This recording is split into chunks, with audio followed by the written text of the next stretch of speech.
Investment solutions with confidence.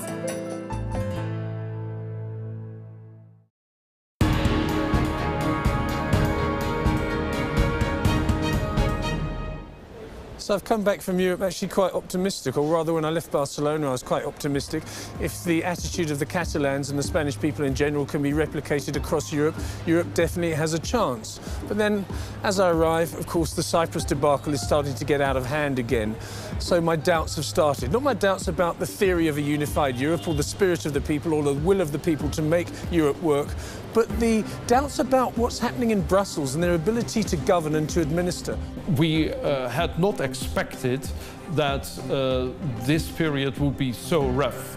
And there is a justified realism about the euro. People are concerned, but on reflection, the vast majority of Europeans realizes that it's the way to go ahead. But there is no starry-eyed optimism. People are realistic and in many cases concerned. To us little Europeans that were born under the European Union, it has always been sold to us that the European Union was the solution to all our problems. That we were finally civilized, educated European citizens. That's just propaganda. We tend to be completely European oriented, and we are convinced that these are hard times, but nevertheless it makes sense to be within Europe and enjoying the common European facilities and trying to be a bit more united in the future. I am pro-European, but in a balanced way. I think we have to be realistic, we have to be critical, but obviously we will need to further develop the European framework. I love Europe, I think it's the best place on earth. But if there's one thing that's not so great in Europe, and we're gradually learning to see that these things are different, the European Union is not Europe. And we have all these prestige projects, European politicians coming up with the next harebrained idea, every economist telling them this is going to be a disaster, and they do it anyway because it makes them feel warm inside. And the euro is the ultimate example of this. I'm definitely a fan of the Eurozone. For us, old people in Europe, it made it much easier to work wherever you wanted within the Eurozone without any problems of green cards or permissions or anything. It makes it easier for our clients to buy here with the same currency and everything. There is no risk at all because we think that the worst of the crisis has happened. The European Central Bank has understand the situation. All the people, all the governments are understanding the situation. We want to do this and at the same time share with all the European countries a strong currency, the common currency, the euro, forever. But for the Eurozone to last forever, or at least well into the future, the European Central Bank is insisting on the application of certain austerity measures in struggling economies. We can talk about the ECB potentially stepping in and doing quantitative easing and the like, but the ECB members quite rightly have come out repeatedly and indicated that it's not for them to fix the fiscal imbalances that currently exist. The governments at the end of the day need to take responsibility for this profligate way of living that they fostered through the course of the past decade plus. It would be great if we could afford to have less austerity. But when the markets doubt the solvency of a government, it is very hard to avoid serious cutbacks in government spending and tax increases. So the luxury of having less austerity is basically tied to the credibility that the markets give in the government solvency. From my point of view, I think it's more like a commitment problem, no? Because in an ideal world, Germany would lend us money today because we are suffering, and then we would use this money to make possible these reforms without a lot of pain. But of course, everybody that looks at Spain, they don't believe that we will undertake these reforms because we didn't in the past. In this regard, you can of course do something to increase the market's belief in the solvency of the government if you improve the medium-term growth outlook. And this calls for structural reforms. We have seen the new Spanish government proceed with structural reforms in the course of last year. They have done some labor market reforms, but it's not yet over. They need to continue, especially they now need to restructure the banking sector. But this is really at the core here. We need more structural reform that will improve the growth outlook and therefore improve the creditworthiness of the countries in the market. And then you also don't need as much austerity as otherwise. Madrid is following an austerity policy because it has to follow it according to Brussels. So it's the state commitment to do this. We disagree on Madrid on how they apply the austerity policy and mostly how they distribute the costs of the austerity policy. We disagree with Brussels, and this is mostly that we disagree with Frankfurt or with Berlin on the austerity policy. We think that it's too tough and it's forcing peripheral countries to adjust to have their fiscal consolidation too quick. We would need a much more flexible monetary policy simply in order to be able to adapt without this tough fiscal consolidation that creates an immediate impact on our GDP, so on our employment levels. Unfortunately, I think there's no way around austerity. As I was telling you, the fiscal revenues dropped by almost 20% when output dropped by around 5–8%. So this is a huge fall in fiscal revenues, and those fiscal revenues aren't coming back. So there's no way out of austerity. It is the right route because effectively when you've got consumption debt, you're taking economic activity from the future and bringing it forward till today, but you're creating a liability against which future economic activity has to service. Effectively economic activity that happened in the past.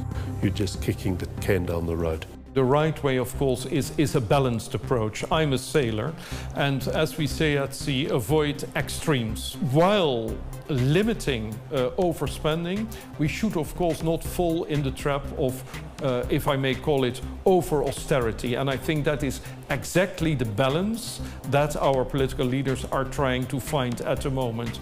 Not easy, not always right at the first try, but that is the direction we are heading. You know, a lot of countries have been through this. The Nordic countries, for instance, have had to restructure as well when the, a particular path became unsustainable and they hit the brick walls. They also had to pull back and actually get a better balance of these things. The UK will have to at some stage, which means they will have to tackle their national health, which is politically impossible at this stage, but they will eventually have to do so. We can go for the anti-austerity route, and then what happens when the markets look at this and just treat it as the unsustainable situation that it is, go and hell for leather and sell off the bonds. The bonds place the government under immense pressure, and all of a sudden the government finds that it can't finance itself anyway. We need a broad agreement to have substantial reforms that would guarantee that austerity does the least possible damage, that guarantees the solvency of public finances into the future. In other words, we need to have an agreement like the type of agreements that we saw in Scandinavian countries in the early 90s, when facing a very severe recession also. Everybody understood that they had to sacrifice something in order for the welfare state to survive with important reforms, but to survive. I don't see anything of that happening here, and that's really scary. As you can see, working together we can do more. It's very crucial, of course, that Germany works together with the rest of Europe so that Europe can get back on its feet. Germany's so important, both politically and economically. Unlikely this year that anything dramatic is going to happen. In fact, Germany might go into its shell a little bit because it's an election year, of course. And it's also very important that the new party or potential new parties in Germany, the anti-Europe parties, do not split the German vote. Germany is crucial. when you look at the actions of industry, then clearly the intent is to decouple from the Eurozone, because the Euro area markets have been very weak and the markets elsewhere are strong. So there is a clear tendency towards decoupling.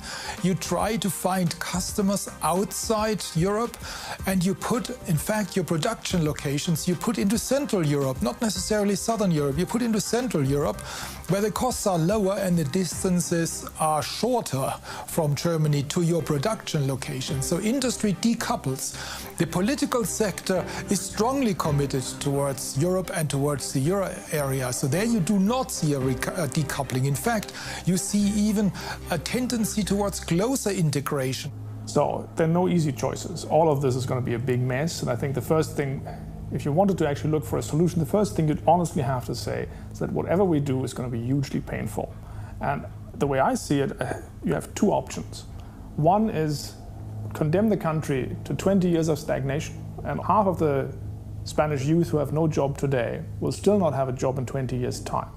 We have a completely lost generation. Or we actually acknowledge that some countries are just not made for being members of the Eurozone, that their labor markets are too rigid, that household levels of debt are too high, and that there's no easy way to fix this. And then we get out of the Euro and pay the cost. I think Spain should get out. Oh, this is not an option at all. We are fully committed to the euro, and all our assets and liabilities are in euros. It will be just crazy to leave the Eurozone. Nobody wants this. That such an unnecessary and irrational project as building a European superstate was ever embarked upon will seem, in future years, to be perhaps the greatest folly of the modern era. Europe's great, of course, but it's very nice to be home. I went to Europe as a Eurosceptic. How on earth could there be a union between countries that have such diverse cultures and economies and people and beliefs? But I must admit, after the extensive interviews that I conducted over the period in Barcelona, I got a feeling that there's actually some optimism there. And although people in Spain are not happy with their lot, the fact is that they are optimistic about the future. We have to find out if there's going to be a recovery or a train smash. By the looks of it, there's not going to be a train smash, but do the tracks that the train is running on need to be repaired? I think it's a good analogy, because I think at the end of the day, Europe is a very successful economic area. But their economic success is basically being crushed, if you like, by the allure of excessive welfare and an excessive welfare burden on the actual productive base of the economy. My prudent prognosis for Europe is the following. Europe will survive and its currency, the euro, will remain intact, even in a truncated form, if just one currency were to exit, for example. After a crisis of several years, possibly up to 10, European momentum will begin to grow again and will even surprise us positively, I believe. For the public sector, recovery will be slow, but for the private sector, it can be very quick, because we have some very interesting assets. We have idle capacity with our labor force because of the high unemployment that we have, and with highly skilled people. We have many major investments that are close to be completed had we enough money to complete them. And we have a working economy that needs simply more demand in order to provide profit. So we are ready to go. I think we will have still a difficult time ahead.